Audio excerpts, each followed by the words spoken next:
Assalamu alaikum. My name is Ayman Fatma. I am from Capital University of Science and Technology and I am a BS Biosciences student. The research I am going to present here today is basically a part of my final year project entitled Identification of Therapeutic Antimicrobial Peptides from Button Mushrooms. So without further ado, let's begin. So here is the outline of this presentation.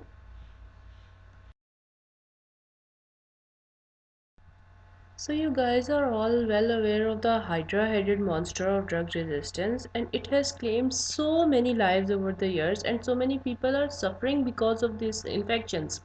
So the question we have to ask ourselves is there a cure? Is there a treatment? Is there an alternative? And the answer to all that is yes. An alternative to conventional antibiotics is antimicrobial peptides, and these have shown broad spectrum efficacy. They have shown effectiveness against not just bacteria, viruses, and fungi, but also protozoa as well. So coming on to the button mushrooms, you guys are all well aware of their key role in Chinese ethnomedicine, and not just Chinese ethnomedicine, but also they are a source of a lot of pharmaceuticals worldwide. So their medicinal worth, their medicinal value made them an ideal candidate for this study.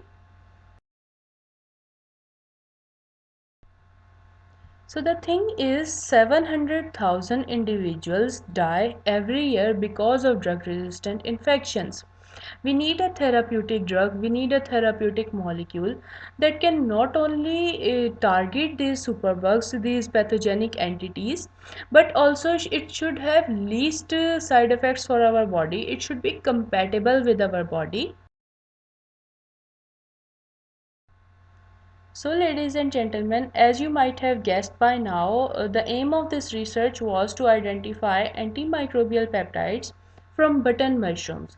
For this purpose, two objectives were designed, which included identification of antimicrobial peptides and prediction of physicochemical properties.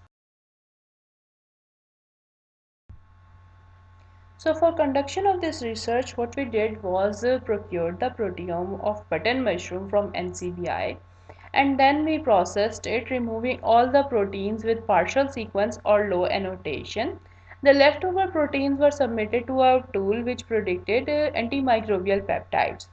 And these peptides were categorized as higher efficacy peptides or lower efficacy peptides, and the ones with higher efficacy were further evaluated for physicochemical properties.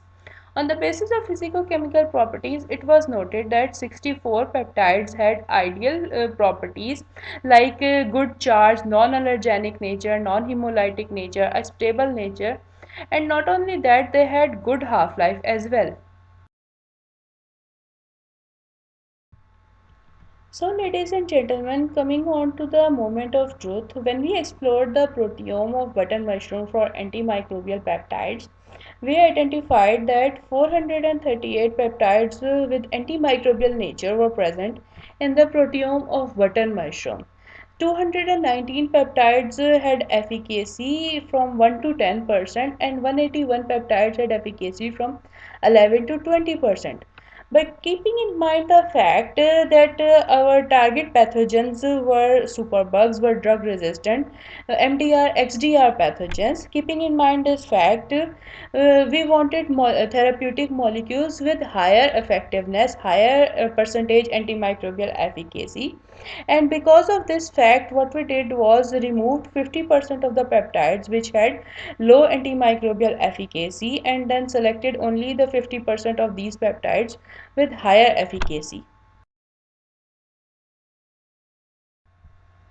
Now moving on to objective 2 of this research, which was basically evaluation of physicochemical properties of peptides. One of the important parameters is charge. Now the charge is important for development of electrostatic forces of interactions between the therapeutic molecules and the membranes of pathogenic entities.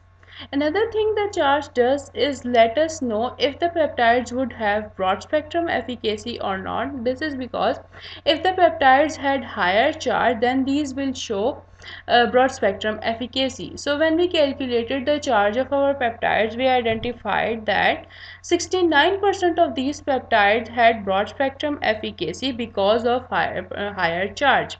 However, the same was not true for the rest of the 31% peptides, and as such these were removed. Since our targets were superbugs, our target were pathogenic entities with MDR XDR properties. So now at this point of research, there was a question in our minds that how exactly will these predicted antimicrobial peptides kill the target pathogens? What would be their mechanism of action? And luckily there was a parameter that shed lights on just this mechanism of action, and that is the length. For antimicrobial peptides with length less than 100 amino acids, they will kill the target pathogens by disruption of membranes and by inhibition of ATP dependent enzymes. However, the story is rather different for the peptides with amino acid greater than 100. Now, these peptides will kill the pathogens by sequestering their biomolecules. So, you see, the mode of action is quite different as the length changes. And when we analyzed the length of our peptides, we identified that their length ranged from 12 to 19 amino acids, that is less than 100. So this means that these peptides will kill the pathogenic entities by disruption of their membranes and by inhibition of ATP dependent enzymes. Now, a major limitation of antimicrobial peptides is that they usually have unstable nature and low half-life. So, if a drug is unstable in our body in a human system, then it is no good for us. And if the time spent in our body by this drug is quite low, then again it is no good for us.